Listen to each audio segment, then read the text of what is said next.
So it's day 337 of Hey, What Are You Doing Today? It's March 16th, 3:16.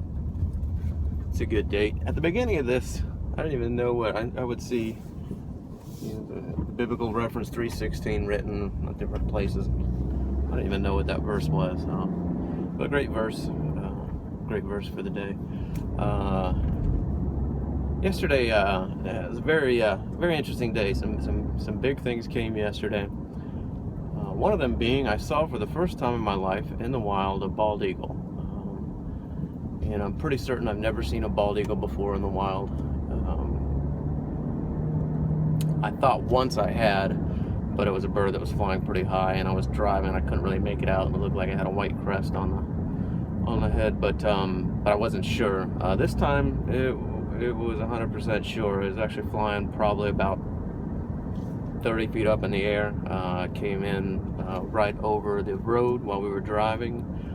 In front of him was another large bird, which I wasn't sure what it was because it didn't have a white head. So I immediately came home and researched what a female bald eagle looks like, and I didn't know this, but their coloring is quite different, more a black and gray, and that's exactly what this other bird was that was in front of it. So it was a male and a female just flying through the woods, 30 feet above the road, crossed right over us. It's kind of cool to look for symbols and to see symbols, for me just to take it as I want, and it was a nice symbol to see. It reminded me of the story of what happens to an eagle at 40 years old. As it's grown older. You may or may not have heard this story before, but it's a good story all the same. And whether or not it's true, I don't know. I've just heard the story, and I've never really researched it or looked for any documentation on it. But the story is at 40 years old, the eagle has a choice to make. At that point, its beak has started to curve pretty. Has a good curve on it, which makes it harder for it to, I guess, to eat and to also use it. Its talons have grown weak, which makes it difficult to hunt and grasp its food, and its feathers have grown heavy, which makes it difficult to fly, or at least fly as well as it needs to be a hunter. So at that point, the eagle can either die, or it can find a place, and the first thing it'll do is break its beak off. I guess by hitting its beak against a rock or something, I'm not real sure, but it tears its beak off. Then it waits for the beak to grow back. A stronger beak comes back.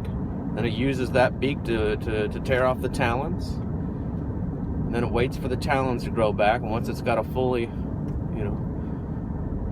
repaired beak and fully repaired talons, it then rips out all its feathers and then waits for the feathers to grow back, and then it's born a new one, and it can live another 30 years. So that's what I thought of when I saw the eagle yesterday, that story.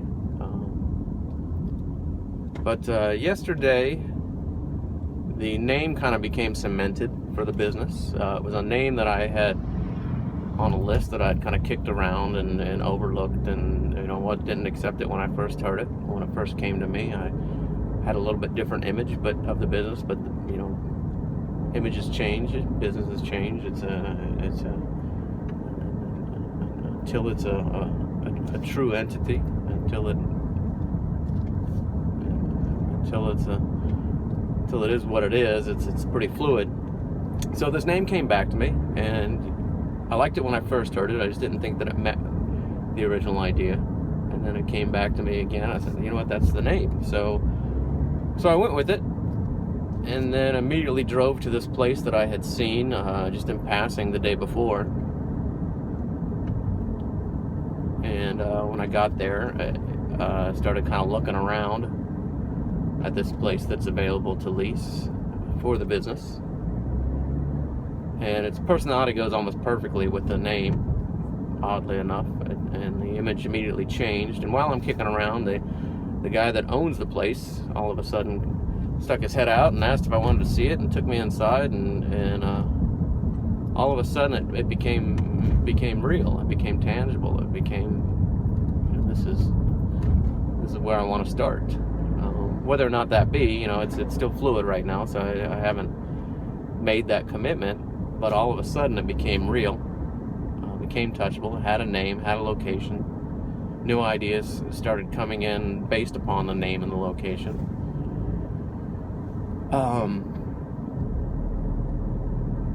And then, most peculiarly enough, as I'm coming home, I've kept this very, very quiet. This new business plan, this new idea. I've noticed in the past I had a tendency to, as soon as I had an idea I thought was a great idea or a good idea or a solid enough idea to start a business, I would run and tell people and try to get people behind me to make my workload easier, basically to keep me from having to do things that I didn't know how to do, and rely on other people. And then what happens as I tell that, a couple people might be excited, and then next thing you know, somebody finds some faults with it, and then those faults turn into bigger doubts in my head, and those doubts turn into not getting anything accomplished. So this time around, I specifically decided I wasn't going to communicate the idea with anybody. I wasn't even going to mention it. But on the way home, just as we were passing underneath the Eagle, the Luna turns to me and she starts talking about the fact that she would like to have a business that is the exact same business I'm thinking of. So again, it reverts back to symbols, and at that point I was like, oh, I got to start talking to her about it. But one of the other things I'm starting to learn about is the power of silence, and how silence sometimes can be a blessing. And it's a difficult thing sometimes to remain silent. So I decided to, and then I also thought about my thoughts on always having another day, giving an extra day of thought to something before I expand upon it. So I decided not to say anything at that time, and I went to bed, and I woke up this morning and just as excited as I was yesterday, maybe even more so, maybe even to the point where I'm ready to up and leave at the end of the month and get this thing started. The peculiar thing about it is too that this building, the way it's set up, it was previously run as a very similar business.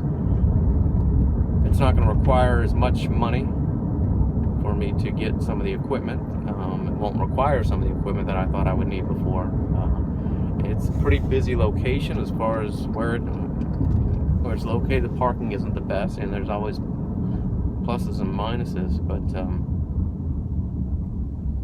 but as I do the math in my head, all of a sudden now I have the money to start the business, the location to start the business, and because this location could potentially save me some startup costs, I'll have the money in reserves that I was worried about 2 days ago.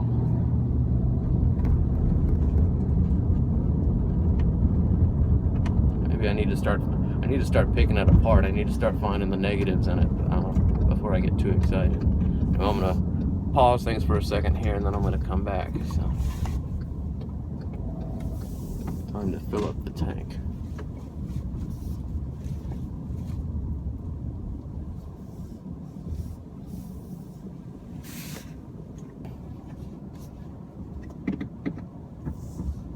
And then the other thing I failed to mention is that location is actually like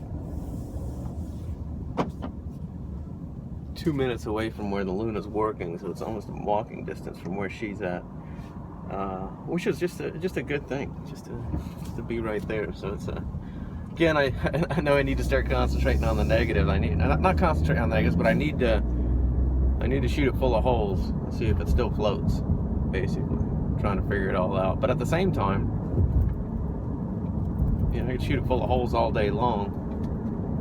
That may just keep me from making the jump, because it's all an unknown. I never really know. I can research and try to get as much information as possible, but until I put myself out there and test myself, I never really know. This looks like a pretty nice opportunity. Another thing I just want to comment on.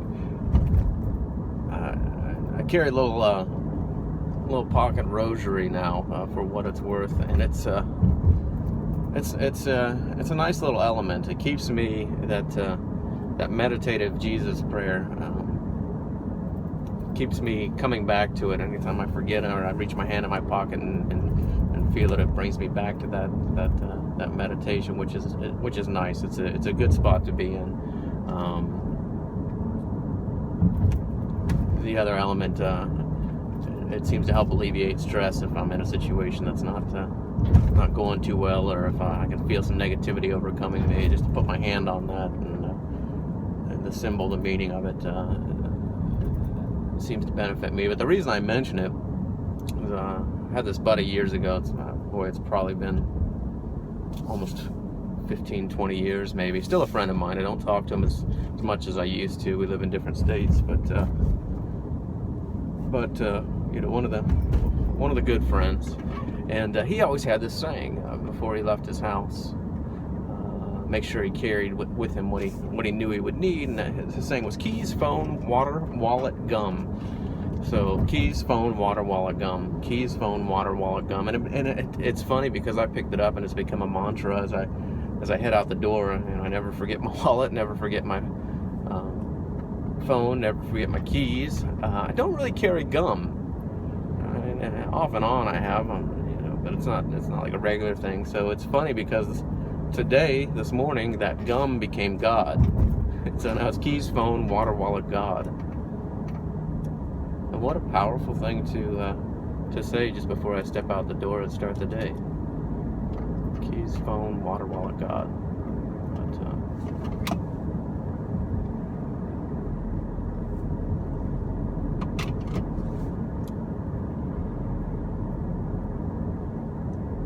Anyway, that's day 337. Hey, what are you doing today? Thanks.